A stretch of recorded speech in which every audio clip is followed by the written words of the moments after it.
segunda perashá do terceiro livro de Moshe Rabbeinu, Vaikra.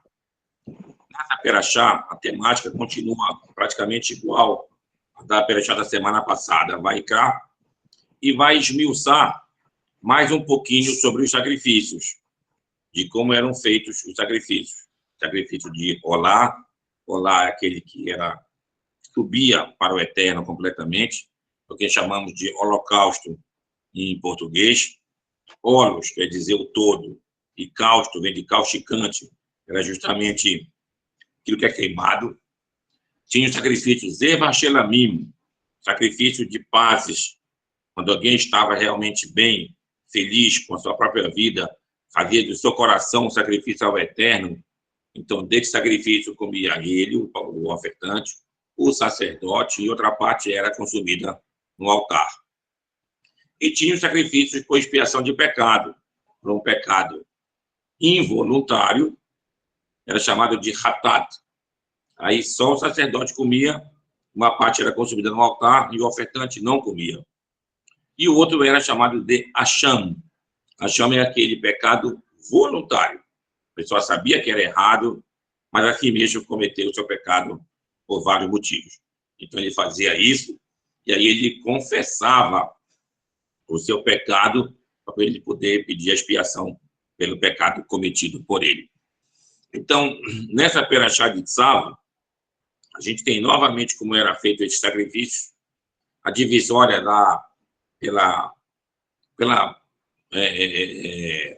pelo nível de vida econômica do ofertante. Se o ofertante tinha bastante dinheiro, tinha bastante condições, então ele ofertava bois. Se diminuía um pouco mais a condição dele, ofertava carneiros e bodes. Se diminuía mais, ofertava pombinhos e rolinhas. E se ele estava realmente num nível ainda mais difícil, ele levava, então, produtos de farinha de trigo. Mas todos eles eram bem aceitos pelo Eterno. Era considerado como o cheiro, o aroma que subia, isso era agradável aos olhos do Eterno. Essa é a mesma expressão utilizada em relação a Noé, quando acabou o dilúvio, que Noé ofereceu também sacrifícios, e sacrifício de Olá. Então, isso foi agradável aos olhos do Eterno. E depois nós temos justamente a iniciação de Aharon e seus filhos. De Aharon e seus filhos. Então, vem todo o ensinamento. Eles passaram dias dentro do templo para poder justamente ter essa prática. Moshe, num determinado momento dessa cerimônia, ele tinha que melar o dedo em sangue, passava na orelha direita, no dedo direito de Aharon e também no dedão do pé de Aharon. O que significava isso? A audição é realmente o nosso melhor sentido para fazer o serviço ao Eterno. É como é dito, a gente não viu o Eterno, a gente ouviu o Eterno no Monte Sinai. Da mesma maneira, nossa ação deve ser devotada ao Eterno e também nosso caminhar nas veredas do Eterno. Então, isso era ensinado para Aharon e seus filhos, e eles foram consagrados para fazer o serviço no templo. Bom, então daqui a gente percebe que o Moshe, ele ensinou, mas ele acabou não passando para a sua família. Não passou para a sua família, ficou tudo com seu irmão Aharon e a descendência de Aharon. E a pergunta é, mas o que aconteceu com os filhos de Moshe? Como é que eles ficaram?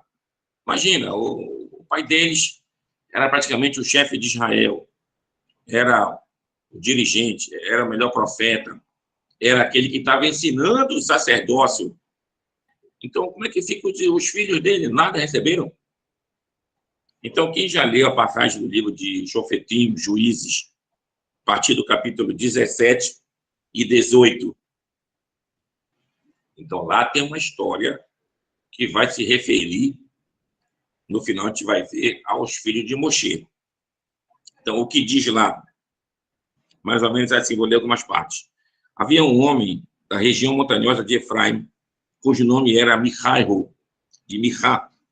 E ele disse à sua mãe: as 1.100 moedas de prata que te foram tiradas, por cuja causa pronunciaste uma maldição e também a disseste em meus ouvidos, eis que eu tenho a prata, eu a tomei. E sua mãe disse, bendito seja meu filho ao Eterno. E devolveu, então, as 1.100 moedas de prata para sua mãe. E sua mãe disse, eu consagrei toda a prata ao Eterno, da minha mão para meu filho, para fazer uma imagem esculpida e uma outra fundida, e agora a restituirei. Então, devolveu a prata da sua mãe, e sua mãe tomou 200 moedas de prata e as deu a Orives, que fez delas uma imagem esculpida e outra fundida, que ficaram na casa de Michaihu. Primeiro, 1.100 moedas. Quem lembra desse valor, 1.100 moedas? Foi exatamente o que a Dalila recebeu quando ela, entre aspas, vendeu Sansão, que é a história anterior. Quando você lê o capítulo 16, está falando de Sansão, Shimshon. Então, essa senhora aqui era a mãe de Michá. A mãe de Michá. Então, ele recebeu isso. Vi que naquela época a decadência estava em tentar fazer o Deus palpável. Eles falavam no Eterno, mas queriam fazer uma imagem. Bom, e aí então, até que ele percebeu que alguém tinha vindo da tribo de Judá, que era um levita, e o Michá percebeu que era um levita que sabia cantar, sabia louvar o Eterno. Então, transformou esse levita no sacerdote dele. Lá tinha lá um efod daquele colete usado pelos sacerdotes, tinha essas estátuas esculpidas. Então, ele começou a fazer o serviço do Eterno lá. Paralelamente a isso, a tribo de Dan, quando recebeu sua porção, ficou pequena para ela. Então, disseram entre eles, bora procurar um outro lugar que a gente possa expandir a nossa porção. Então, andaram pela terra de Israel, passaram pela tribo de Efraim, onde estava o Michá, e aí ouviram o sacerdote lá cantando, o levita cantando. Chegaram e disseram para ele, bora conosco. Tu quer ficar sozinho na casa de uma pessoa, em vez de servir uma tribo inteira de Israel? E aí convenceram, então, o levita e levaram com ele. E foram com o levita até mais ao norte de Israel, onde encontraram uma cidade chamada Laís. E viram que a cidade era desprotegida. Então, eles dominaram essa cidade. E dessa cidade, eles mudaram o nome de Laís e chamaram de Dan, pela tribo de Dan. Então, lá ficou justamente o levita servindo como sacerdote, mas com essas estátuas esculpidas. E ficaram lá até a vinda do cativeiro das tribos do norte.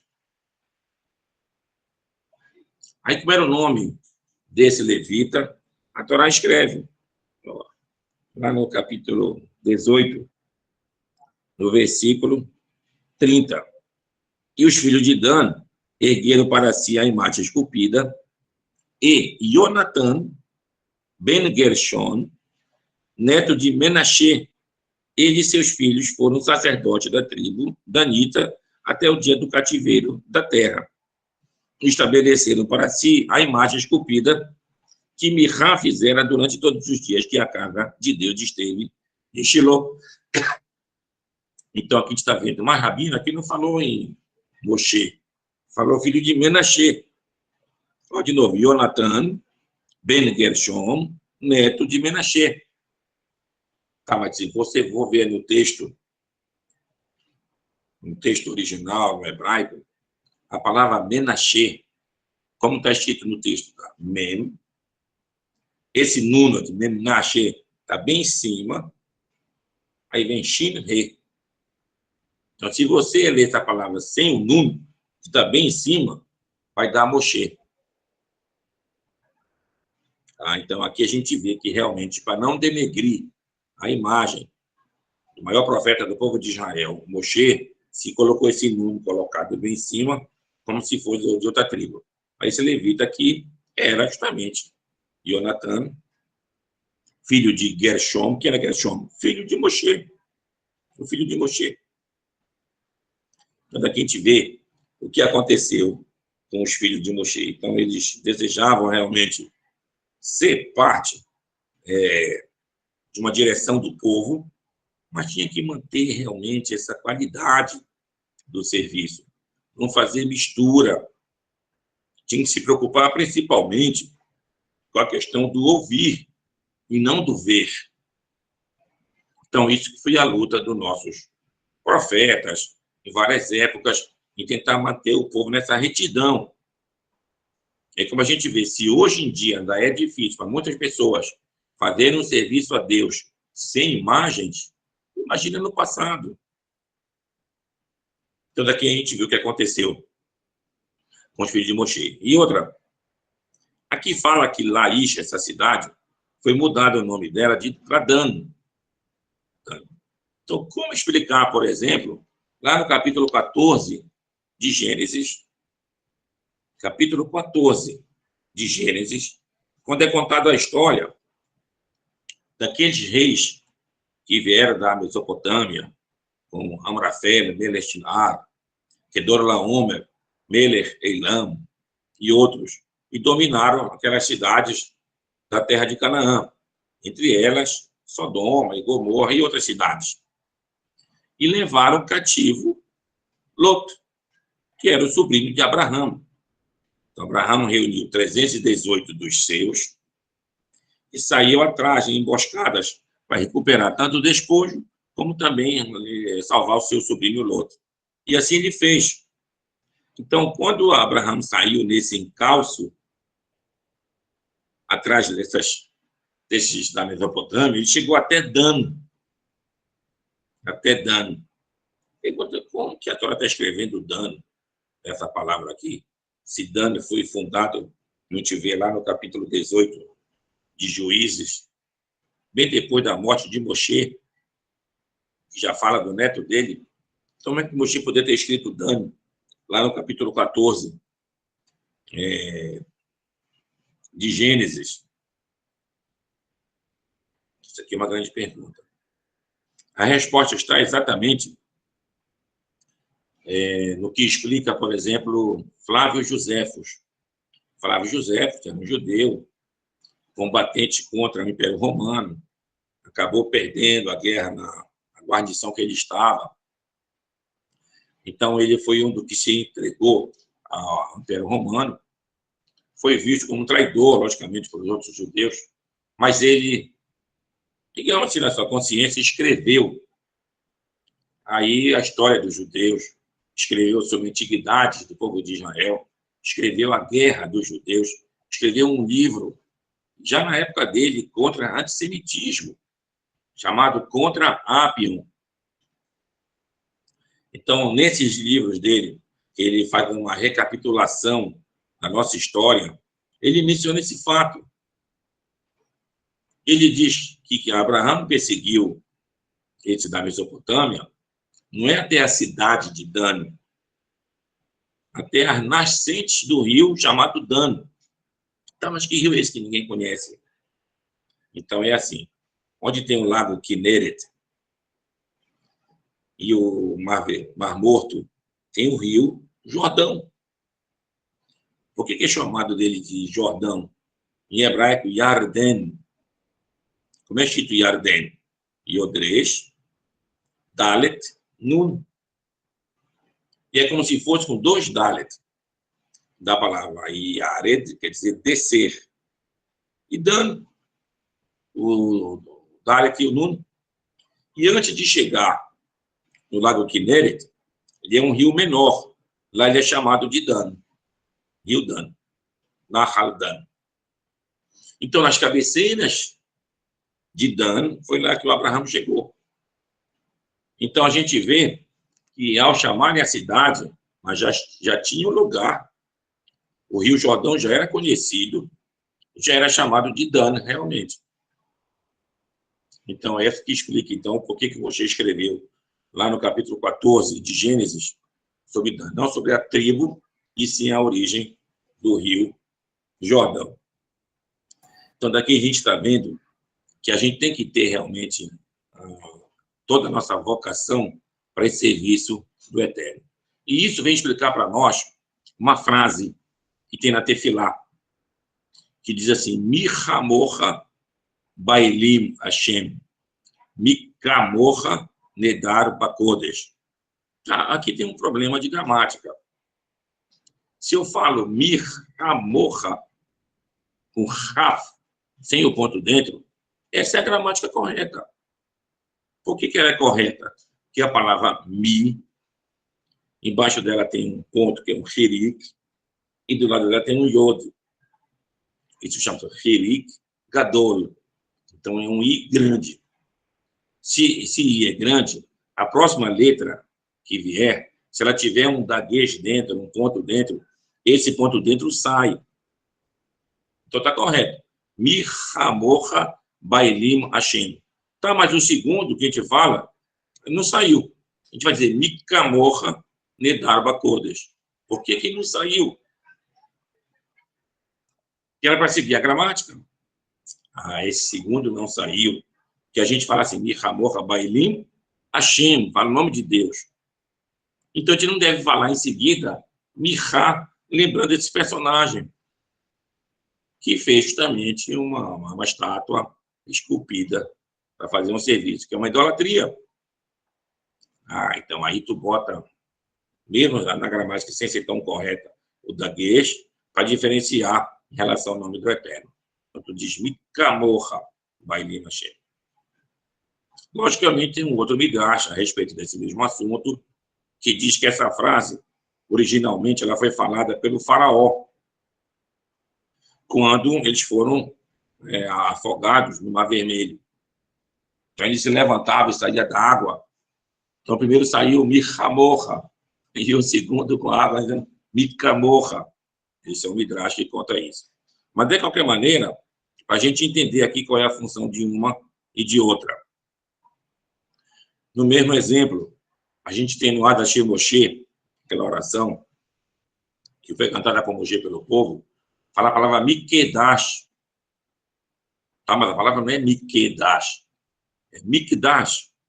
Então, quando a gente diz Beit HaMikdash, e não Mikedash com cadeas dentro. Por que a gente fala Mikedash? Aqui é uma parte mais de embelezamento da pronúncia. Para não ficar Mikdash, dá uma ênfase maior, diz Mikedash, como está no texto lá. Então, é só por embelezamento. Mas a pronúncia da palavra é Mikdash. Então, daqui a gente percebe que a linguagem que a Torá utiliza, o texto da Torá e essas suas nekudot, suas pontuações, tem toda uma gramática própria. Isso é próprio do próprio texto. Então, quando a gente estuda o hebraico, isso é um tipo de estudo, mas o hebraico voltado para o entendimento do texto vai envolver outros critérios, que muitas vezes não são utilizados no hebraico coloquial. Então, esse é o exemplo. Outro, a gente está lendo, por exemplo, o Salmo 107, que tem a ver justamente Rodu, Lashim, Kitov, Kirub, Esmorro, que começa a ter filá. Então, eu falo o nome, Elilim, aí uma pausa. Aí depois continua. Vashem, Shamaim, Vaares, Assá. Então, como fala em Elilim, Elilim quer dizer o quê? Deuses, quer dizer ídolos. Tudo não mistura com o nome do Eterno. Aí você dá uma pausa. Diz que no texto do Sidur, consta lá essa pausa para não misturar com o nome de Deus. Outra pausa que a gente vê dentro do Sidur também, acho que é na página 96 do Sidur Shabbat, tem Abaye, Ravá, Messadeira, Seida Marachá. Aí tem uma pausa. Porque Abaye, que era o nome de um grande sábio, que na verdade o nome dele não era esse, isso aqui era um acróstico. Então, Abaye acaba com Yod. A próxima palavra é Ravá. Ravá é do verbo estava. Se você falar junto, Abaye, Ravá, vai estar juntando o nome do Eterno. Yod, Re, mais um Vav, um Re. Mas aí no nome do Eterno. Então, falar vai pausa, Rabá, Mensadeira, assim por diante. Então, esses pequenos detalhes constam do Shulchan Aruch. Então, aquilo é uma halakha que a gente deve seguir realmente. Então, quando a gente vai fazer leituras numa esnoga, o mesamer é aquele que canta esses mismorim. Então, ele deve conhecer a gramática. O que vai ler uma perachá, por exemplo, na Torá, também deve conhecer gramática, para que justamente tenha essa pronúncia correta dos textos. É dito, logicamente, isso aqui é um midrash, né? Quando a gente vai para outro mundo e, porventura, a gente pronunciou errado as palavras vão testemunhar contra a gente. Ó, Eterno, ele me pronunciava errado lá no mundo dos vivos. Então, a gente deve tomar muito cuidado de tentar trazer uma pronúncia correta para os textos.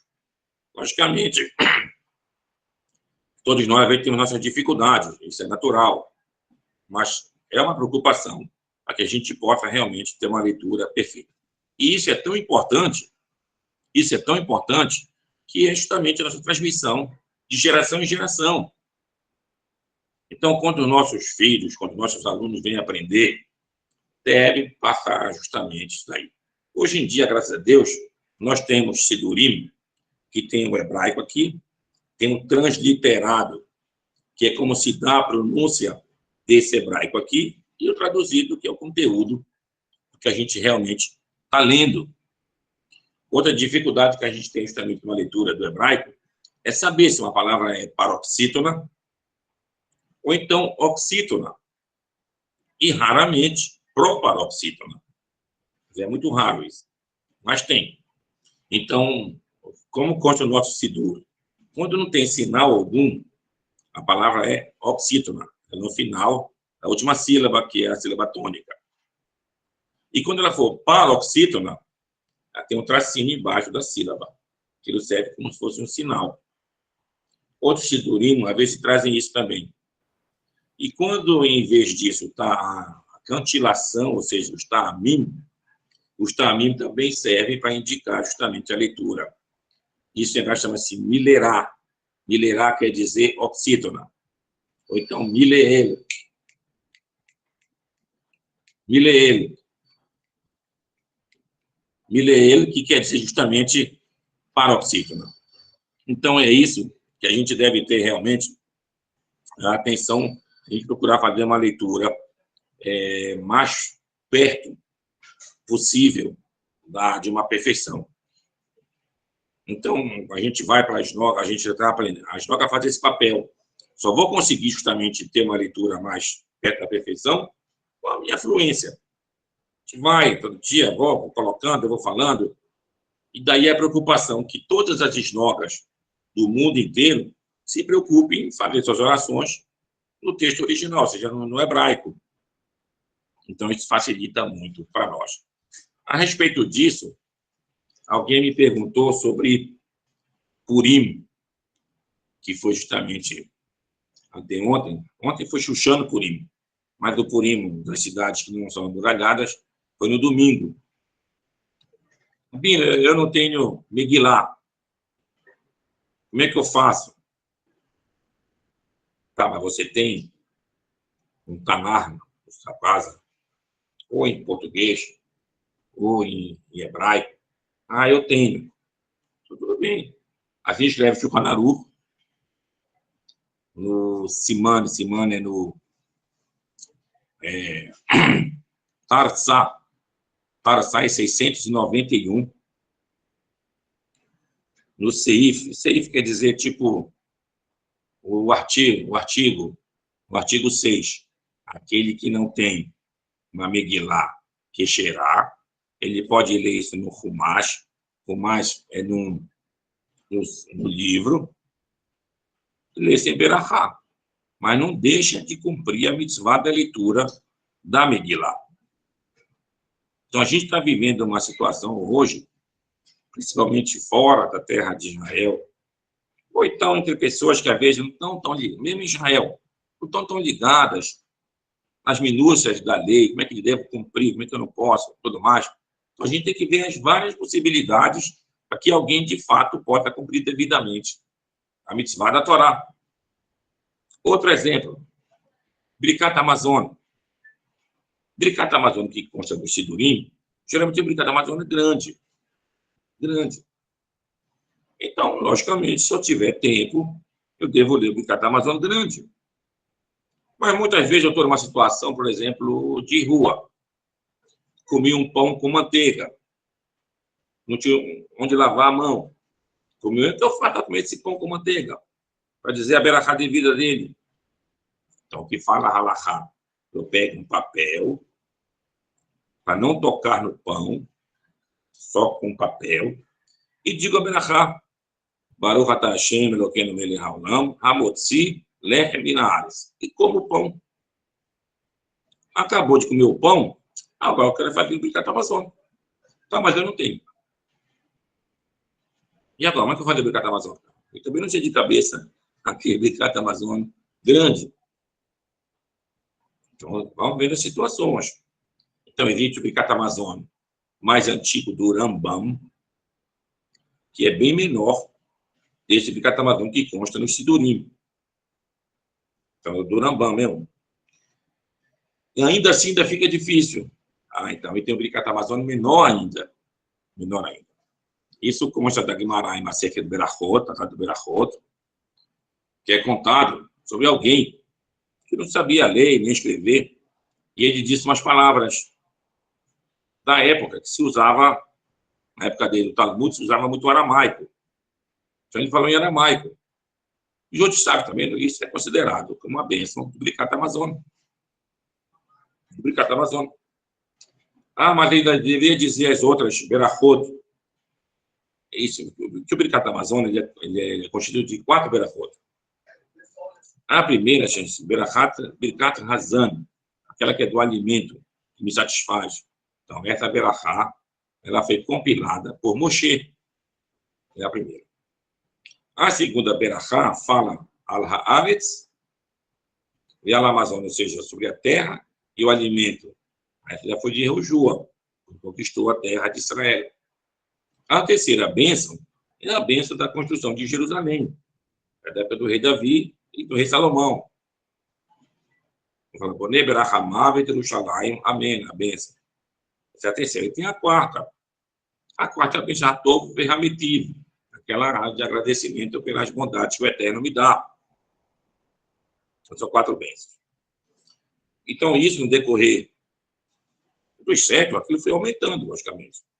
Então, na época do Rambam, que é uma halachá, então um pouquinho, com outras 4 bênçãos, está mais curto. Mas se você está numa necessidade, que não tem como você falar o Birkat Hamazon, está sem o livro, você não sabe de cabeça, então, Ben Ishai é um grande rabino, que é de Bagdá, agora do século XIX para o século XX. O nome dele é Yosef Haim. Então, ele é conhecido como Ben Ishai do livro dele. Então, lá, em comentários da Torá, justamente, na Perashá de Hukat. Não, Hukat. Então, Hukat, ele fala sobre o Birkat Hamazon. Então, ele diz, mulheres que geralmente não sabem falar o Birkat Hamazon, então quero ser o Birkat Hamazon. Ou então pessoas, pode falar, mit atselim, vou falar em espanhol, perezoso. O que é perezoso? Perezoso, uma pessoa que está com uma preguiça, na situação que ele colocou, um preguiçoso em português. Mas não é de preguiçoso. Tu não tem como fazer, e agora? Então aí tu usa o Birkat Hamazon, o mais curto que tem. Justamente isso daí. Eu acho que já botei no grupo. Berich, Rachamaná, Marká, Marech, Derrai, Pitá. Berich, Rachamaná, Bezan, Kolá. Então a palavra Rachamaná, que quer dizer misericordioso, vem em nome da pronúncia do nome do Eterno. Em português seria assim: bendito, misericordioso, Rei e Senhor deste pão. bendito, misericordioso, que alimenta a todos.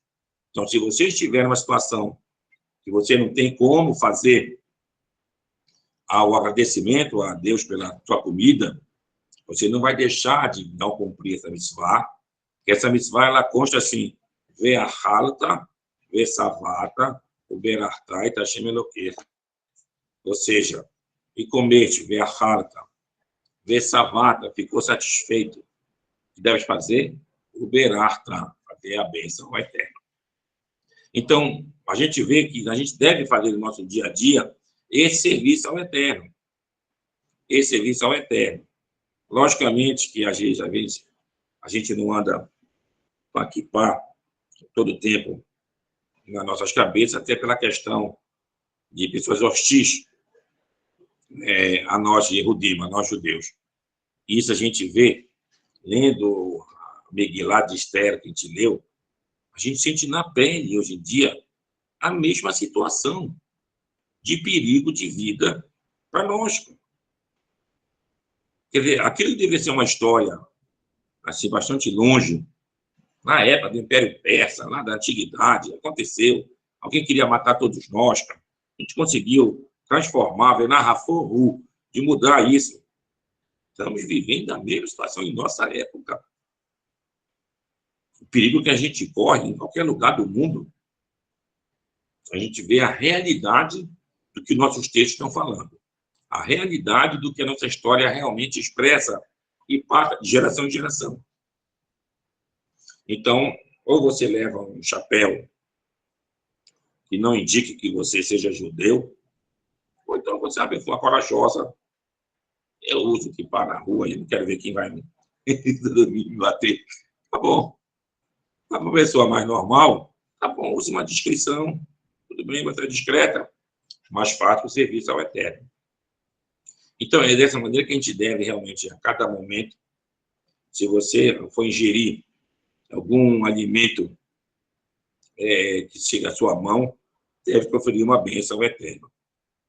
É dito na Masechet, Tratado de Berachot, capítulo 7, a seguinte frase: todo aquele que usufrui de algo desse mundo e não faz um louvor ao Eterno, é como se estivesse roubando a Deus.